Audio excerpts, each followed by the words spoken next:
It's time for The Story Behind the Person, featuring lively, in-depth conversation with compelling guests from our community. And here is our host, Jonathan Van Bilsen. Hello and welcome to this episode. My guest today is the Mayor of Scugog Township, Her Worship Mayor Bobbie Drew. We're going to learn all about what life in politics has been like and what it means to lock up the gavel after 30 plus years of being in the public eye. We'll also get a glimpse into the life of Bobbie Drew, her challenges, and her accomplishments. We'll be right back after these messages.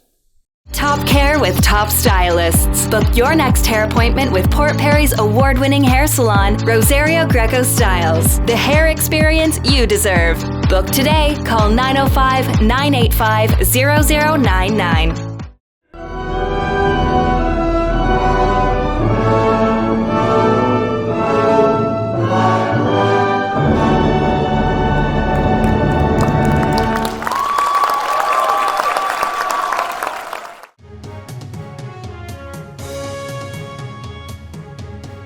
Welcome back.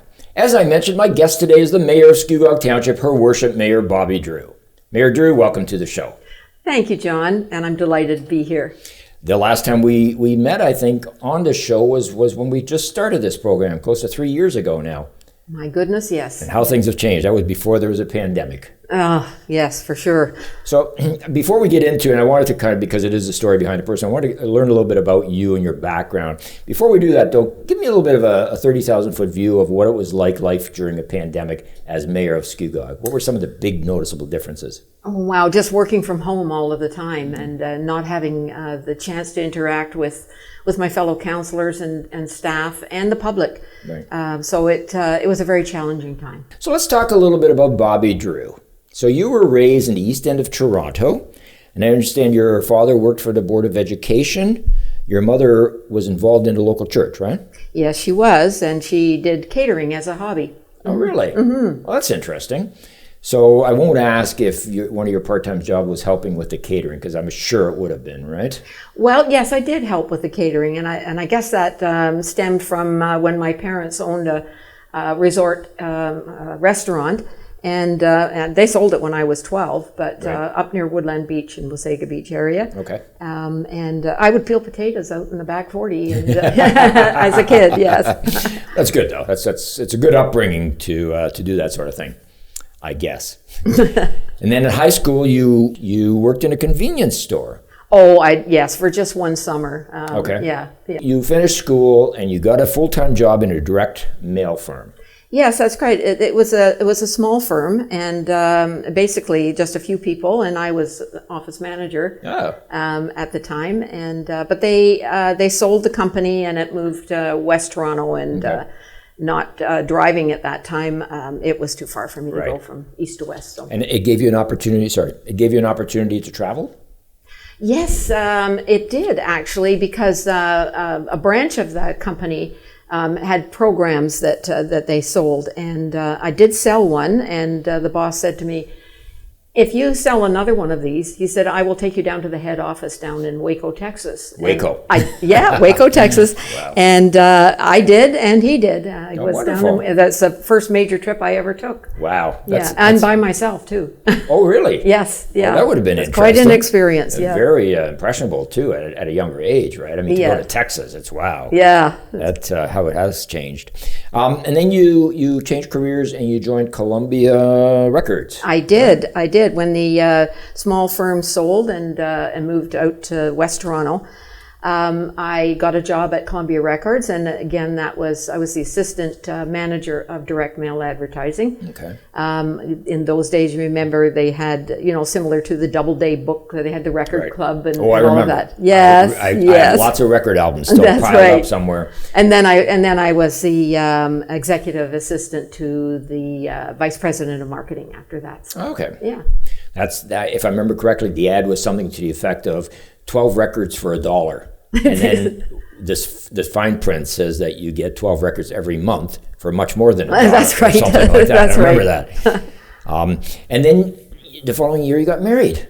I did. Yeah. So I remember you telling the story how you had a part-time job at Christmas in a beauty salon. That's right. Yeah, when I was still in high school. Mm-hmm. It was where my mother went to get her hair done, and they wanted somebody at Christmas time. just to do shampoo and tidy up and stuff like that. And that's where I met my husband. Right. He was a hairstylist? He was a hairstylist, yeah. Wow. That's a different way to meet. It's very interesting. So now, how did you end up in Port Perry?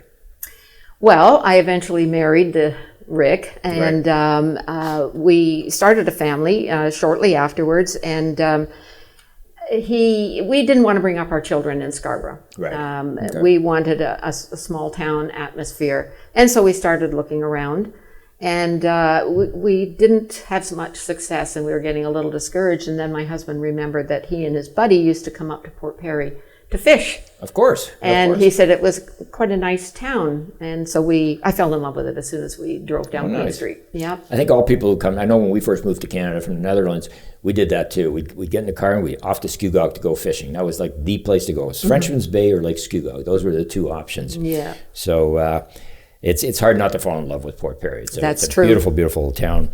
So your family grew. You have a daughter. You have 2 sons. Yes.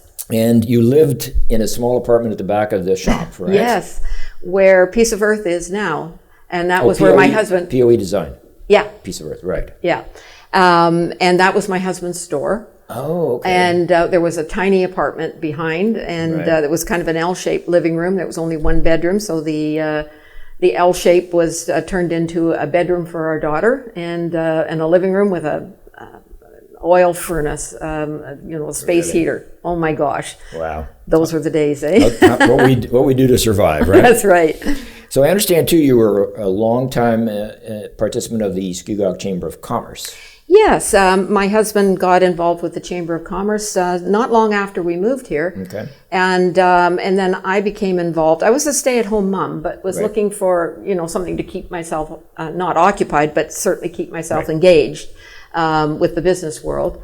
And I took the position of the secretary treasurer of the chamber, and started the insurance program there. Oh, really? Yeah. Okay, because that's going very strong, right? Yes, it is. I didn't realize that its roots were with you. That's interesting. Yes, and then we, of course, it was my husband's idea to have the summer festivals, which was Western Weekend at that time. Right.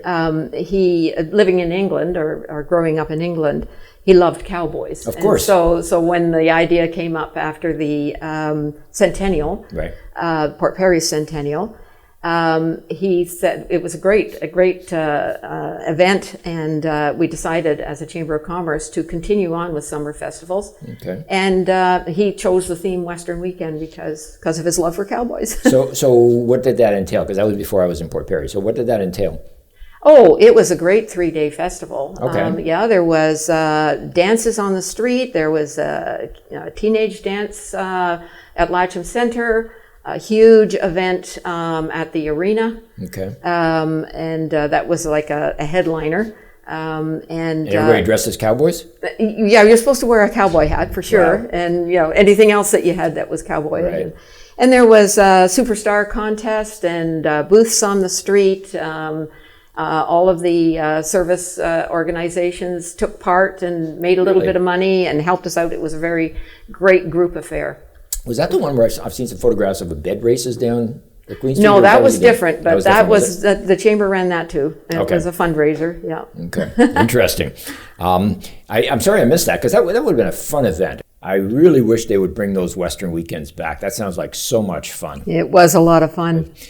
I just wanted to back up a little bit. You mentioned insurance for the chamber. For the people who don't know, that anybody who's a member of the chamber has access to an insurance benefit program, right, to cover dental and so forth. Yeah. Which is combined small businesses. Correct? Yes. Right. Small businesses really don't have the opportunities that big businesses do for group insurance for their employees and for themselves. So. Right. Mm-hmm. Good. All righty. So then life went on, and you started volunteering at Cornish Secondary or Public School? That's right. As my kids were going into the school system, I got involved in fundraising and the Parent Teachers Association and all of that. I did that for years, selling chocolate bars and hot dog days. You were the one who sold the chocolate bars. At that time, yeah. Wow. And you also worked at the YMCA? I did. When my youngest was a toddler, He was the youngest one on the street. There was nobody here for him to play with. So it was an opportunity for me to make an extra couple of bucks and also to take him to the YMCA programs, and he could interact with the other kids. While you were working there? While I was working there, yeah. Oh, good. So, you can't just leave him at home for 8 or 9 hours straight. No. That's just not done. So did you run, I know you ran for school trustee. Was that as a result of your involvement with the school? Yes, I was encouraged. It was quite a surprise, actually. I was encouraged by staff and parents alike to run for the school board. And I thought about it, and I thought, I could give that a try. So I did. And I was in that position for 12 years. 12 years, wow. Yeah. And I understand that your first go-around on that was not the most successful one. That's right. Yeah, I lost my first election by 7 votes. 7. The math teacher at the public school, Reg Phillip, he worked it out. It was 0.04% that I lost by. And I lost to another woman, so I cannot claim... Who did you run against? Oh, there was, Joyce Kelly was the incumbent. And Stuart McIntyre was the incumbent. There was 2 at that time. Right. And Joyce beat you? Yes, Joyce beat me. I came in 3rd. Okay. Yeah, and there was John O'Toole ran as well. Aaron's father. Yes. Wow. Yes. And he didn't. And he was not successful at that election, but certainly he had a very successful career. Of course, absolutely. Yeah. That's interesting. The 7 votes, I think there was probably a recount or 2, right? No, I asked for a recount because there was an inconsistency at one of the polling stations, but there was also other close votes in that whole election, and I was not successful, and I didn't want to ask the public for a whole new election. You don't want to be sour grapes about it. So that's right, so I just let it go. It's interesting you mentioned John O'Toole. I just learned the other day that Alex Shepard, who was our MP, lived had his office in the house that is now occupied by the Chamber of Commerce. That's right. Yeah, it's a small world. What goes around comes around, right? So you waited 3 years for another election to come up, and you said, "Hey, I'm going to do this again." I did, yes. And this time you won by 7 votes. Actually, I'm not sure if that was when I was acclaimed. I've been acclaimed a few times in my career. I'm very fortunate. That's a long time ago. I think I might have been acclaimed that one. And Joyce Kelly and I worked together. Okay. So I don't know much about the school trustee system, but is there 2 for this area or? Well, there used to be. And then we downsized the board. And there was 1 for each of the northern municipalities. And now there is 1 for all 3. Really? Yeah, and that's, as you know, it's 54% of the geography, 52% of the geography of Durham region. So it is a huge area geographically for... That doesn't sound very fair. Is that done because of a cost factor primarily? It was a government incentive for one thing, and it wanted to be sort of evenly distributed population-wise, and that's how it worked out for 1 for all of the North. So. Okay, I want to learn more about the school trustee element, but I'm going to stop you for a minute because we're going to take a break for some commercials, and we'll be back right after these messages. It's about your brand, and at PP Print, we can help create promotional products and apparel that will put you above your competition. PP Print, more than just print. At Voss, your independent grocer, it's all about hometown living and shopping. Owned and operated by Port Perry's own Terry and Christine Voss, the independent grocer carries many local items to support our town and its residents. Welcome back. My guest today is the Mayor of Scugog Township, Her Worship Mayor Bobbie Drew. Bobbie, welcome back. Thank you. So you touched on the festival days, and I was really, really intrigued with that. You also talked about being a school trustee. So what exactly does a trustee do?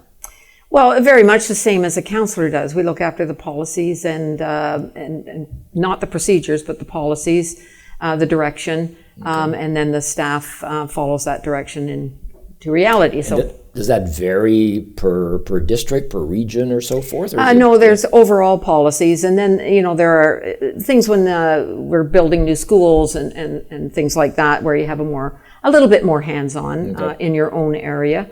Certainly, that the same as municipal politics, right. There are things that are unique to your area that you have to bring forward and discuss. Okay. Mm-hmm.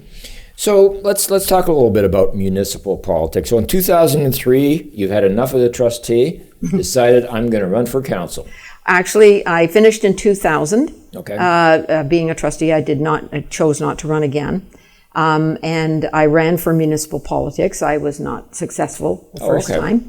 And in 2000, maybe a little bit more than 7 votes I lost by. And then in 2003, I ran again and was successful as a ward councillor, Ward 2. Okay, and that was during the Marilyn Pierce era, right? That's right. Marilyn was the mayor at that time. Mm-hmm. Okay. And after that, in 2010, you decided to run for regional councillor? Yeah, if that's the way the math works out, yes. Yeah, that's the notes I have anyways. Yeah. So what's the difference between being a councillor in a ward and being a regional councillor?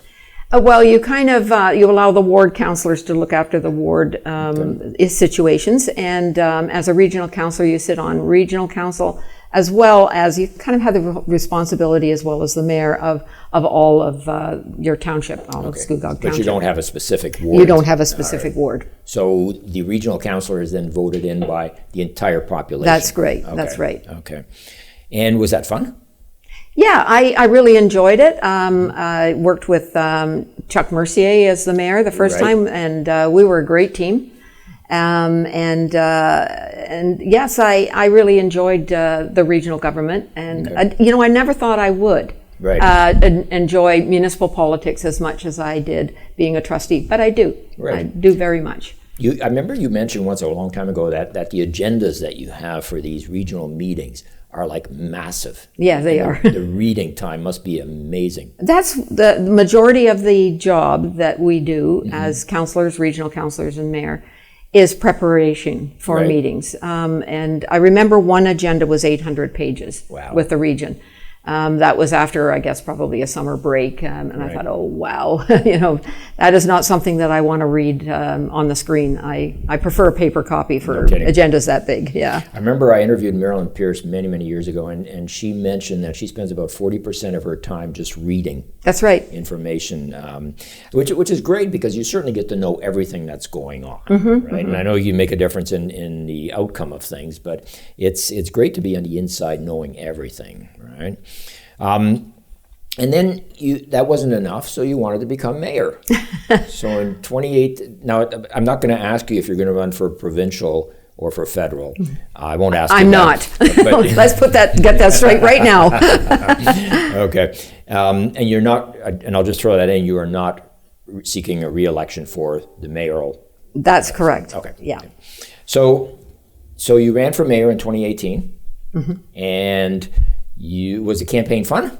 Like, was it the same as running for the region? Was it the same as running for a ward? Well, basically the same. A little bit more pressure, of course. The people want to hear what the mayor has to say. Right. But no, it was very much the same, just a little bit more stress, a little bit more into the whole thing, the total picture. Right. And that's what you're responsible for as mayor and a regional councillor, is a total picture. So it's a massive responsibility, but the money's good. So, So you were involved in countless projects and events. Some I've noted here is the library expansion. That's right. And I remember that because there was money given by the provincial government or the federal government at the time. It could have been both. I think might have been both, to help expand. And I was slightly involved in the library expansion.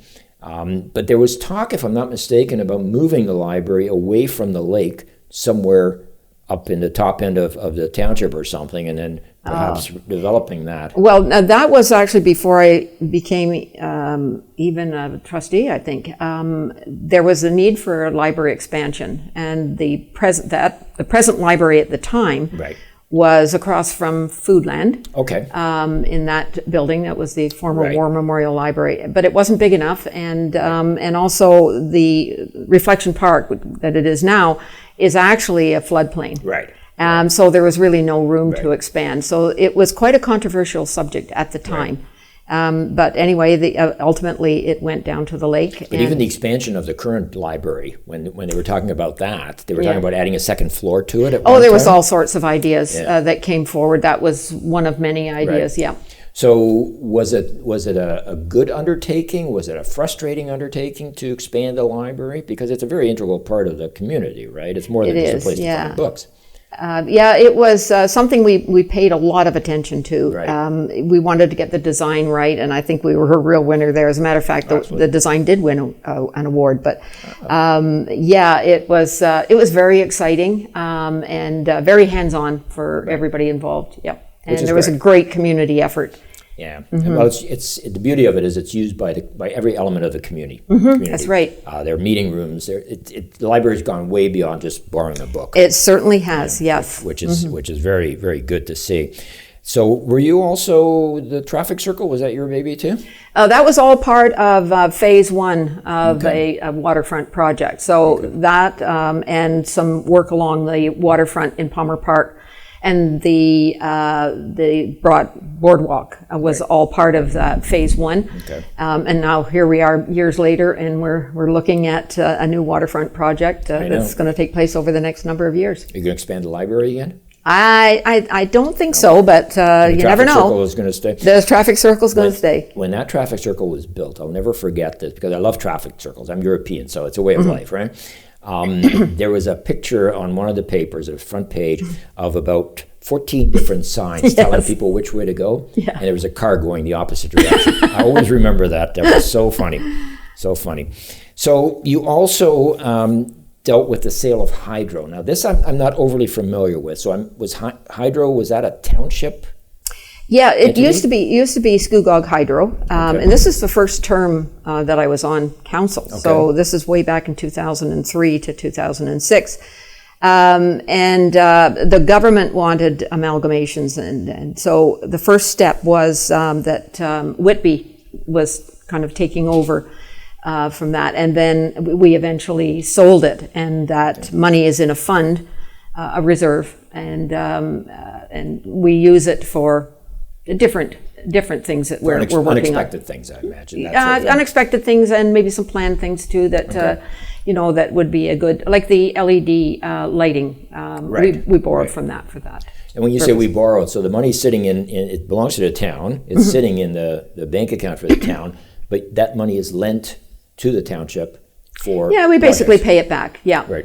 We've done that, and actually that's probably true of nearly all of our reserves. Right. We put money in the reserves. Any projects that we're doing that has money left over, it goes back into a reserve. If it's a roads project and there's money left over, it goes back into the roads. Is that common in most municipalities? Yes. Okay. And do you pay interest on that money that you borrow? We get interest on the reserves. Of course. Of course, you're really happy the interest rates went up. You're probably one of the few people who are, right? Yeah. So you've been on the police services board for quite a while, right? And so tell me about that, because that I find very interesting. It is really interesting. It's a lot of work. Right. Again, we're looking at agendas that are a couple of inches thick. We meet once a month, and it's the same type of concept. So when you say we meet, like who is we? The board. Okay. We have a police services board. And they're responsible for all the activity of the police department for Durham? Not the administrative. We, again, as a trustee and as a councillor or mayor or whatever, you set the policies. Okay. And assist with the budget and that type of thing. But there's staff to do the day-to-day. The administrative stuff is done by the chief of police and the command. Yeah. Okay. So what's your role there?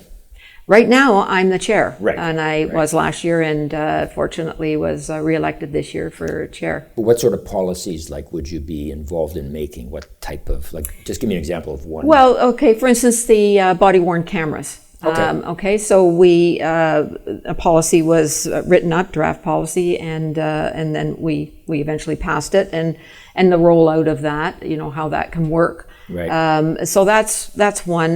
There's all kinds of policies and responsibilities Okay. that. Okay. And you get a uniform and a badge? I get a Yes. Okay. A blazer. I get a blazer. And a badge. Yeah, and a badge. And a cruiser to drive around? No, I wish. But you did mention that you went up in a helicopter once? I did. I always think it's very important when you're in a position that you should understand what everybody is going through. Right.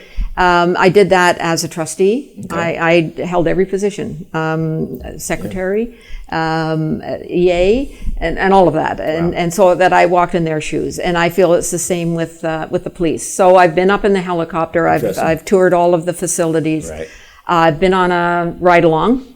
Sitting in a cruiser? Yeah, sitting in a cruiser with a vest on. Yeah. As part of your term, not just when you were younger. No, it's part of my term, honest. And I've been in the marine boat as well. Right. Yeah, I've seen the shooting gallery.